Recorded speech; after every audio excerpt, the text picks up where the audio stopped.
Assalamualaikum warahmatullahi wabarakatuh. Selamat datang dan jumpa lagi dengan Spider KW Channel TV yang selalu hadir dengan opini serta edukasi tanpa ilmu sundul langit yang penting berisi. Kepulangan Rizik Syihab di Indonesia sungguh mendadak heboh di tengah situasi COVID-19 di Jakarta yang sepi dan tertib karena penerapan protokol kesehatan. Anies Baswedan yang sebelumnya juga membuat heboh dan kontroversi di saat pemerintah pusat menjalankan dimulainya new normal agar kegiatan ekonomi mulai jalan. Mendadak Pemprov DKI Jakarta menginjak rem darurat bahwa pemberlakuan PSBB diberlakukan kembali yang diumumkan secara terbuka dimulai tanggal 26 Oktober sampai 8 November 2020. Di sini Anies jelas ingin menunjukkan perbedaan dengan pemerintah pusat menurut logika dia. Sedangkan pemerintah pusat pun intinya tetap serius melakukan protokol kesehatan dan belum mencabutnya. Kedatangan Rizik tanggal 10 November 2020 persis 2 hari setelah pemberlakuan PSBB yang belum sempat dievaluasi kesuksesannya di DKI Jakarta membuat masyarakat Jakarta merasa dikorbankan dan perlakuan tidak adil atas pemberlakuan PSBB yang berdampak baik materi, psikologis dengan perlakuan berbeda terhadap masa Rizik Syihab.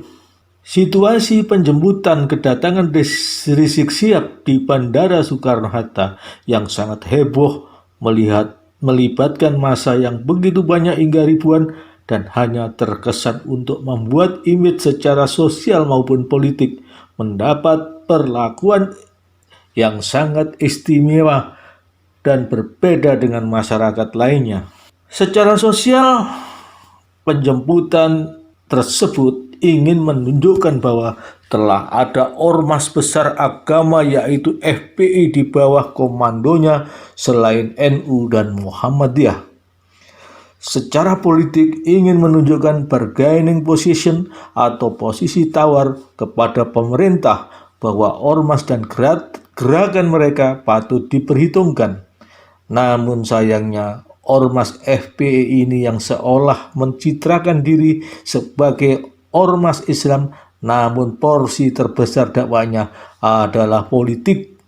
Hal itu kelihatan dari sasaran tembaknya adalah PDIP, NU, dan pemerintahan atau presiden. Sebagai gubernur, harusnya Anies dengan otoritas yang dimilikinya, apalagi telah menggelontorkan dana triliunan rupiah untuk PSBB yang seolah serius melindungi warga DKI Jakarta, bahkan tak segan membuat patung-patung peti mati untuk memperingatkan kesadaran warga akan bahaya COVID, mendadak seperti ayam sayur di hadapan penjemput Rizik yang berkerumun ribuan orang tanpa melakukan protokol kesehatan hingga mengganggu skedul penerbangan serta merusak fasilitas bandara. Dana triliunan rupiah dan banyak relawan berguguran akibat COVID-19 hanya seolah mainan belaka. Sungguh biada pemimpin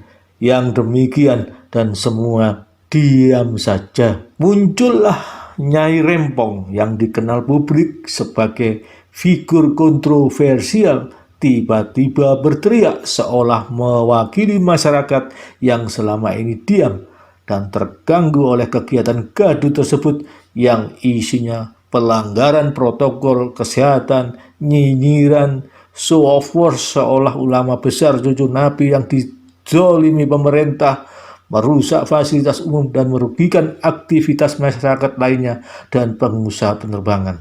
Suara wanita lemah Nikita Mirzani tiba-tiba membuat semua tersentak karena keberaniannya hanya seorang diri berhadapan dengan euforia kaum kadrun yang berlabel orang suci dengan mengatakan Habib tukang obat serta mencurahkan kekesalan melalui Instagram live-nya bahwa mereka seolah diperbolehkan melakukan segalanya walaupun melanggar undang-undang dan merugikan serta mengganggu kepentingan publik. Ocehan Nikita Mirzani yang berdampak dukungan dari masyarakat luas atas keberaniannya karena melihat semua aparat diam dan seolah memberikan panggung pada mereka langsung disambar oleh Jokowi dengan jurus sapu jagat. Tidak berselang lama rontok dua jenderal Kapolda Metro Jaya dan Kapolda Jawa Barat disertai beberapa perwira tinggi dan menengah yang bertanggung jawab di wilayahnya dicopot. Bukan sampai di situ saja. Tindakan tegas akan dilakukan sesuai hukum yang berlaku apabila masih terjadi lagi berbagai kegiatan yang melanggar ketentuan protokol PSBB serta kegiatan yang bersifat provokasi dan ujaran kebencian. Setelah pemerintah bertindak, mendadak semuanya berani bicara. Banyak emak-emak rempong YouTuber bersuara lebih keras. Demikian juga aparatur TNI dan Polri.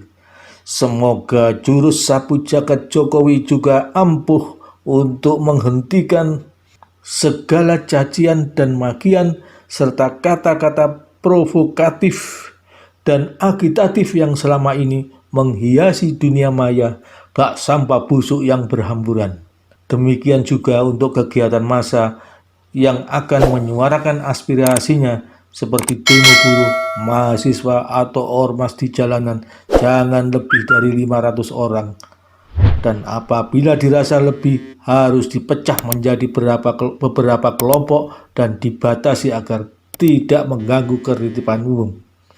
Bagi yang melanggar berarti ilegal dan patut dibubarkan dan ditindak secara hukum. Dengan jurus sapu jagat diharapkan tercipta revolusi mental atau akhlak yang digaungkan oleh kaum kadrun sebagai budaya tertib dan taat hukum, sehingga pada saat pilkada atau pilpres di kemudian hari tetap tercipta suasana yang kondusif sehingga demokrasi tidak disalahgunakan atau ditunggangi oleh kelompok-kelompok yang suka bermain di air keruh. Bagi Anda yang ingin menanggapi, silahkan isi komentar dengan cara santun dan bijak. Wassalamualaikum warahmatullahi wabarakatuh.